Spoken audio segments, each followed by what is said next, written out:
Le pont vers la supraconscience. De Jean-Pierre Aulas. Leçon 17. Le symbolisme sublimental. La civilisation domine l'inconscient, l'immergeant dans son énergie collective et submentale, où il n'évolue qu'en fonction des changements qui s'opèrent au sein de la mémoire collective des psychés individuelles, lesquels résument la structure symbolique de la civilisation tout entière. La civilisation et son ordre interne ne se développent certainement pas dans un vide. Ces forces vitales, soutenues par la totalité de l'énergie mentale individuelle, sont soumises à une récupération inévitable dès qu'une masse critique d'indifférence a été atteinte globalement par les individus qui la composent. La civilisation involutive a pu progresser comme si elle était animée par elle-même, même si ce n'était qu'en apparence, un destin collectif qui se résume dans son symbolisme total. Dans le nouveau cycle évolutif, les symboles de la civilisation seront rejetés avec dissidence par une conscience de plus en plus individualisée. L'universalisation des droits de l'être humain et ses valeurs renouvelées pourront se répandre dès que le symbolisme submental de la civilisation et ses conséquences auront été démasqués. Le moment où les symboles collectifs auront cessé d'exercer une autorité sur le destin spirituel et temporel des membres de plus en plus individualisés de la société portera la marque distinctive d'une nouvelle ère. Le moi plus conscient cessera de se soumettre à l'esprit de la civilisation et à ses archétypes en vigueur. À ce moment précis, des idées évolutives feront irruption dans des domaines de la recherche humaine qui, par le passé, avaient été privés de la légitimité de notions hermétiques qui auraient affaibli le pouvoir du symbolisme astral de la civilisation sur la conscience humaine. La civilisation repose sur un symbolisme qui déséquilibre la conscience individuelle et la relie à un rôle d'abnégation, au détriment d'un ordre de développement plus mental. Elle constitue une force qui tend à homogénéiser la pensée et à maintenir le moi dans un statut d'importance périnumérale. Cela changera avec l'élimination systématique des forces temporelles ou spirituelles du paysage social, qu'elles soient dictatoriales, totalitaires ou dogmatiques, qui utilisent l'autorité comme une camisole de force pour subjuguer le développement individuel et entraver de nouveaux progrès dans le domaine de la pensée individualisée. La conscience submentale prédispose le moi à un conformisme symbolique, l'excluant de son propre centre mental. Son lien fictif est constamment renouvelé par la réserve mentale d'une civilisation qui dépouille plutôt que de donner. Une civilisation involutive ne laisse aucune place aux besoins réels. Cela détruirait son fondement et générerait un nouveau cycle évolutif qui exigerait un nouvel ensemble de lois. Or, dans un avenir proche, la conscience individualisée sera le point vers lequel tendra une croissance interne, afin de contrebalancer la masse critique des idées institutionnalisées et involutives. L'axe mental de la civilisation correspondra à celui de l'individu lorsque son symbolisme aura été éradiqué de sa conscience par l'évolution de la pensée supramentale. Cela se produira sur une base individuelle, car la croissance mentale ne peut partager la pensée collective involutive, égrégore qui sert à astraliser la conscience de soi. Le symbolisme actualise l'énergie astrale qui détermine le niveau de réaction émotionnelle nécessaire pour garantir la survie psychologique du membre inconscient au sein de sa race collective.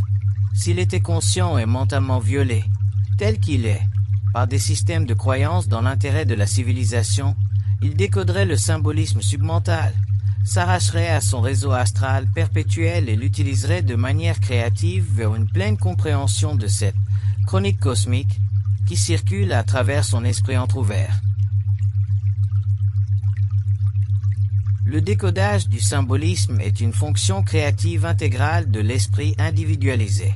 Il démasque les éléments porteurs de sens dans le monde astral, librement captés à travers les canaux mentaux.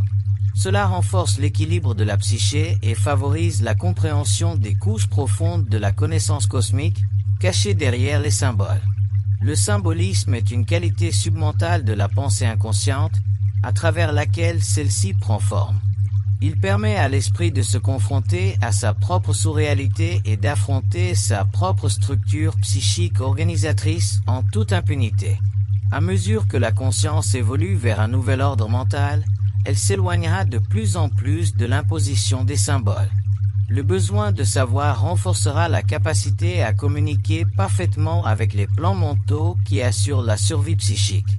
La civilisation n'a guère d'alternative à l'usage du symbolisme, n'ayant pas la capacité, en tant qu'esprit collectif, d'intégrer simultanément les forces systémiques de l'évolution de tous ces territoires, qu'ils soient physiques, psychologiques ou psychiques. L'être humain inconscient a des limites identiques, tant qu'il n'aura pas appris les lois supérieures de l'esprit. Le symbolisme devient alors un besoin référentiel mineur et est entièrement rejeté dans la phase finale de l'évolution de la race. Ce sera une nouvelle ère, où les besoins de l'être humain coïncideront avec ceux d'un ordre social transmuté, lequel, à ce jour, ne peut qu'offrir un refuge fictif. Le symbolisme submental est le pouvoir acquis par la civilisation. Il est submental en raison de sa focalisation sur les ambiguïtés de la conscience, malgré son rôle apparemment psychologique ou psychique. Il ne peut être compris de manière parfaitement objective, à moins d'être étudié en pleine conscience de son contexte interdimensionnel. Le symbolisme paralyse l'intellect inconscient, déformant sa compréhension des forces de l'âme. Les systèmes mentaux supérieurs, qui transcendent la réflexion et informent l'ego de sa signification dimensionnelle, telle qu'elle est révélée à la source de la pensée elle-même, ne peuvent être accessibles par le biais du symbolisme. Alors que le symbolisme touche l'esprit, son pouvoir astral l'envahit et l'emprisonne dans une signification qui peut prendre des siècles avant qu'une civilisation puisse la dépasser, ou toute une vie au niveau individuel, jusqu'à ce que l'esprit soit devenu réceptif à un plan qui se déplace librement au-delà du niveau submental de la signification astrale. Le symbolisme, sous sa forme submentale, filtre le processus de la pensée et contraint l'individu à adhérer à un niveau de pensée mal préparé au passage vers une autre dimension de perception. Son pouvoir encourage l'inconscience permanente, même s'il suggère, ne serait-ce qu'en apparence, une évaluation plus profonde de la réalité. L'illusion est si réelle que le changement ne peut se produire que lorsque le fondement psychique du moi a été transmuté. La stagnation des matières psychologiques, enfouies au sein de civilisations au symbolisme illusoire, explique pourquoi il y a tant de répétitions et si peu de progrès dans l'histoire de l'humanité, et illustre davantage la raison sous-jacente à la récurrence des aberrations du comportement civilisé et à la continuité de l'ignorance. Malgré son degré de sophistication intellectuelle, la civilisation a contribué aux normes immuables de son propre niveau d'intelligence collective. Une quête identitaire fondée sur des idées involutives relatives à la nature de la réalité fait du symbolisme submental l'attribut exalté de la nature de l'être, ce qui exclut toute liberté des habitudes de pensée associées à l'insécurité du moi. Même les tendances ou les cultes dédiés au développement personnel, dont s'éprennent périodiquement les personnes spirituellement enclines, sont associés sur le plan astral. La liberté, tant convoitée, est viciée par le symbolisme submental, même lorsqu'elle est abordée en toute sincérité. On ne peut pas expérimenter pleinement la nature de l'être à travers les moyens rapides offerts par les gourous ou les maîtres de culte, que ce soit sous forme physique ou astrale. La pensée involutive est trop astrale pour pouvoir soutenir une pleine compréhension des illusions du moi, sans l'aide d'un contact direct avec les royaumes mentaux de la conscience. La spiritualité est une forme de conscience qui se nourrit d'idées exaltées. Mais la pensée spirituelle en soi n'offre aucune protection contre les illusions astrales des mondes spirituels. Le système de pensée doit être élevé en vibration afin d'établir un contact télépathique avec les royaumes de la vie qui résident au-delà du plan astral. Le fait de voler dans l'atmosphère terrestre ne nous libère pas de la gravité. Nous devons voler au-delà des limites de l'atmosphère de la planète pour comprendre ce que signifie réellement être libéré de la gravité. Il en va de même pour les sciences spirituelles. Le développement spirituel maintient l'être humain dans les limites de son orbite psychosymbolique. À mesure qu'il apprend à s'éloigner de sa zone de confort émotionnel, il commence à comprendre que la pensée supramentale, dissociée du symbolisme submental, peut le propulser au-delà de son lien astral. Le problème fondamental que pose toute forme de symbolisme submental est son incapacité à détourner le regard des dieux. En tant qu'êtres planétaires inconscients, nous souffrons d'une affliction historique et sentimentale que l'on appelle la recherche spirituelle. À travers l'expérience symbolique, nous avons, pas à pas, tourné autour des pyramides pendant si longtemps que nous avons perdu le contact avec l'intelligence et sa science de l'esprit. Nous avons adapté nos systèmes de pensée à des formes alternatives de symbolisme qui font partie des niveaux submentaux de la conscience. Nous avons affiné cette faculté intellectuelle, ou intuitive, à tel point que nous sommes devenus des pions dans une lutte cosmique contrôlée par le plan astral, en accord avec la sophistication évolutive de notre intellect. Nous nous référons à la spiritualité pour y voir ce que nous voulons voir, et non ce qu'elle est. Ce que les dieux souhaitent que nous voyons est devenu un article de foi relatif. Nous avons perdu le contact avec la conscience cosmique et son intelligence universelle, par conséquent, avec la véritable identité.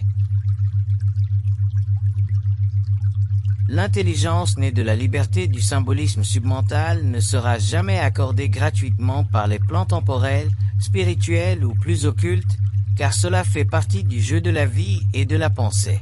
Le rôle de tout être sensible dans l'évolution des sphères, qu'elles soient physiques, astrales ou mentales, est d'appliquer une science qui unifie la conscience à tous les niveaux et en même temps.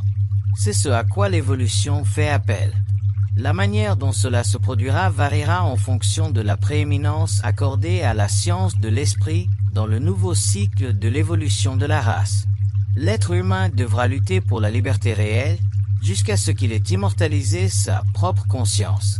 La question du temps est sans importance, d'un point de vue cosmique, car elle neutralisera les forces qui ont fait de lui une expérience dans un laboratoire lointain pour le développement d'une conscience libre contre les plus grandes adversités. La conscience est une expérience multidimensionnelle impliquant différents plans, simultanément et pour la même raison, l'évolution. La conscience semble n'appartenir qu'à l'être humain. En réalité, il s'agit d'un champ plus ou moins ouvert de communication cosmique, interprété comme une pensée personnelle dans notre dimension subjective.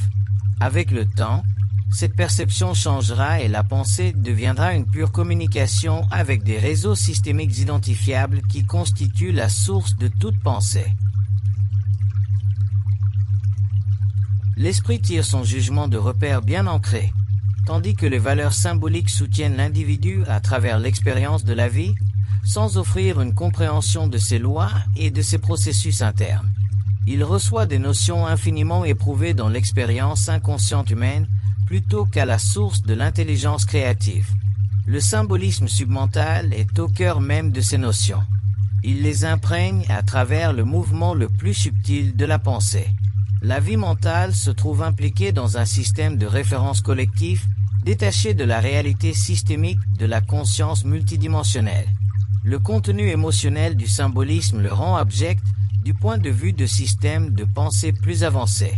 Il est utile, en tant qu'outil de référence, d'identifier les forces sous-jacentes à l'œuvre dans l'univers de l'esprit, mais cela réprime l'intelligence créative et fait obstacle à la compréhension la plus occulte de ces forces créatives à l'œuvre.